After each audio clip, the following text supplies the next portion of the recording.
Important बात करी, university education policy. ठीक है, तो सिर्फ स्कूल तक पढ़ाई सीमित नहीं होनी चाहिए, हायर एजुकेशन पे क्या कर रहे हैं। आपको पता होगा कि हमारी कंट्री में हायर एजुकेशन उस टाइम पे बहुत ज्यादा प्रोमिनेंट नहीं थी। जो लोग ज्यादातर अच्छे फैमिली से थे या अफोर्ड कर सकते थे वो लोग पढ़ने के लिए बाहर जाते थे। ठीक है, तो हमारा हायर एजुकेशन सिस्टम को स्ट्रॉन्ग करने के लिए उन्होंने क्या किया, इन्होंने ये अलग अलग यूनिवर्सिटीज में गए। ठीक है, और उन्होंने विजिट करके एक रिपोर्ट तैयार करी कि वहाँ किस तरीके की पढ़ाई हो रही है। और जैसा कि हम पहले बात कर रहे थे कि जो जो इन्होंने रिकमेंडेशंस दिए वो बहुत ज्यादा हमारे देश के लोगों ने एक्सेप्ट नहीं करे, हम उनको अपोज कर रहे थे। ठीक है, और इन्होंने एक एक्ट भी बनाया 1904 में जो आया, ताकि एजुकेशन पॉलिसी जो इन्होंने बनाई थी उसको इम्प्लीमेंट किया जा सके। Later on this act became a law, ये कानून के तौर पे लागू किया गया। Through this law, Indian universities were given the right of teaching along with the right of conducting examination, जो कि एक नई बात थी उस टाइम पर कि यूनिवर्सिटी ना ही पढ़ाएंगी बल्कि साथ में अपने एग्जाम भी कंडक्ट करेंगी। Hence, for the first time, the Indian universities became the teaching institutions and all affiliated colleges were subject to periodic inspection. जो ये colleges थे वो इनके साथ affiliate किए जाएंगे, जोड़े जाएंगे और इनका बार बार इंस्पेक्शन किया जाएगा ताकि कॉलेजेस भी इन लाइन विद यूनिवर्सिटी चल रहे हैं।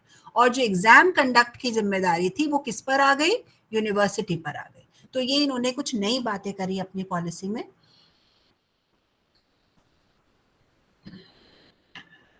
अब 1902 में जनवरी 1902 the Indian university commission was appointed under the chairmanship of sir Thomas rally. ये एक आप इम्पॉर्टेंट नाम है जिन्होंने यूनिवर्सिटी कमीशन के ये चेयरमैन रहे।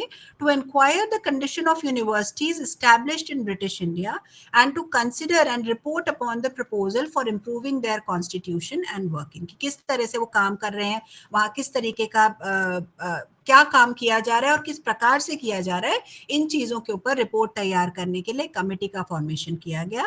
The commission established its report in the same year, stressing the need for reorganization of university. तो इन्होंने सबसे पहली जो चीज करी, जिसको बहुत क्रिटिसाइज भी किया गया बाद में, इन्होंने बोला कि नई यूनिवर्सिटी सेटअप करने की जरूरत नहीं है। Jurisdiction of each university should be fixed and new universities should not be established. ठीक है, तो हर यूनिवर्सिटी का क्षेत्रफल जो उनकी कंट्रोल में होगा वो फिक्स कर दिया जाएगा। ठीक है, और नई यूनिवर्सिटीज को एस्टैब्लिश नहीं किया जाएगा। The constitution of the universities should be changed to make provision for teaching in the universities. तो कॉन्स्टिट्यूशन ऑफ यूनिवर्सिटी मीन्स उसमें किस तरीके के डिफरेंट आपके लोग डाले जाएं कि कौन हेड करे, कौन चेयरमैन हो, ये कॉन्स्टिट्यूशन ऑफ द यूनिवर्सिटी जो है उसको चेंज किया जाएगा और यूनिवर्सिटीज में पढ़ाने का प्रोविजन भी रखा जाएगा। Undergraduate and postgraduate curricula should be introduced at the university level, यानी यूजी और पीजी कोर्सेज जिनको हम कहते हैं। ठीक है, तो उनको जो है वो यहाँ पर इंट्रोड्यूस किया जाएगा। उसके अलावा उन्होंने कहा कि कॉलेजेस को भी रिकॉग्निशन मिलेगा ताकि वो उस यूनिवर्सिटी से उनको संलग्न किया जा सके, एफिलिएट किया जा सके, और इसके लिए अगेन उनका इंस्पेक्शन होगा और बहुत ही थोड़े टफ रूल्स रेगुलेशन बनाए जाएंगे ताकि जो कॉलेजेस हैं वो भी अपनी मर्जी से ना काम करें बल्कि यूनिवर्सिटी के अंडर काम करें।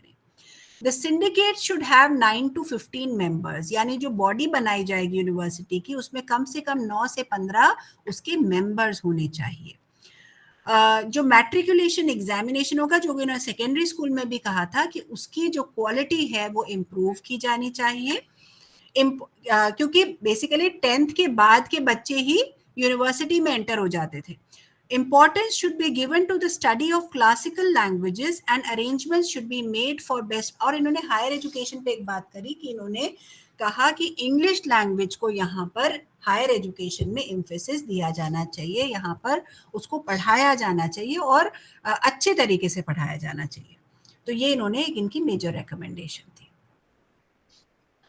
अब ये जो एक्ट था ये 1902 का, उसके उसके बाद ही इस एक्ट को फॉलो किया गया. The Indian university act 1904 passed on March 21 was formulated on the basis of the Indian University Commission of 1902. तो यानी अभी जो हमने रिकमेंडेशन पढ़े इसके बेसिस पे 1904 में एक एक्ट पास किया जो मैंने कहा बाद में एक लॉ भी बन गया. The main provisions of the act were universities were given the right of teaching along with the right of conducting examination, यानी कि उनका स्कोप बढ़ा दिया गया, वो ज्यादा काम करेंगी, यूनिवर्सिटीज को ज्यादा काम दे दिया गया, ज्यादा उनका क्षेत्रफल बढ़ा दिया गया. University had the right to appoint teachers to conduct teaching and undertake research, यानी यूनिवर्सिटी को ये भी कार्यभार सौंपा गया कि वो अपने टीचर्स की अपॉइंटमेंट कर सकते हैं. ठीक है.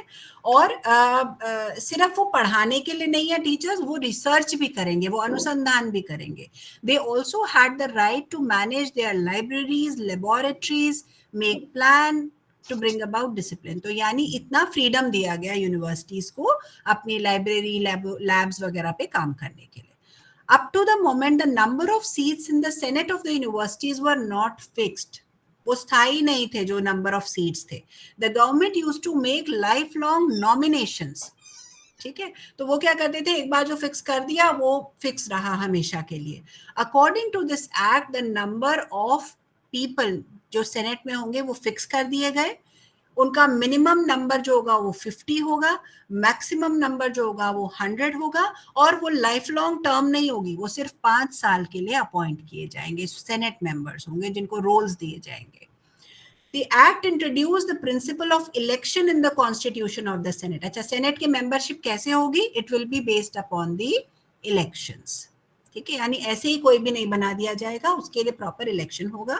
According to this act, 20 fellows are to be elected in the universities of Madras, Calcutta and Bombay, and 15 in other universities. The act gave statutory recognition to stand. फिर अगेन इन्होंने recognition की बात करी, जो सिंडिकेट सेनेट्स बनेंगे इनको recognition मिलेगी proper, ऐसे ही नहीं करेंगे. यानी इनको एक रिकॉग्निशन, हर कोई सेनेट नहीं बना सकता, ये प्रॉपरली रिकॉग्नाइज्ड बॉडी होंगी, इनके इलेक्शंस होंगे और फिर इनके मेंबर बनाए जाएंगे. इसके अलावा गवर्नमेंट ने क्या कहा? The government reserve the right to make amendments and reforms and give approval to the rules framed by senates of the university, और रेगुलेशंस बनाए. तो उन्होंने बोला कि अगर सेनेट जो है वो रेगुलेशन नहीं बना पाएगी, ठीक है, या उसमें कुछ कमी होगी, तो गवर्नमेंट को राइट है कि वो इस पे अमेंडमेंट्स कर सके. ठीक है. Rules in regard to granting recognition were made more strict. और जो मैंने पहले भी कहा कि कॉलेजेस को अगर रिकमेंडेशन चाहिए तो उनके लिए रूल्स और स्ट्रिक्ट कर दिए गए.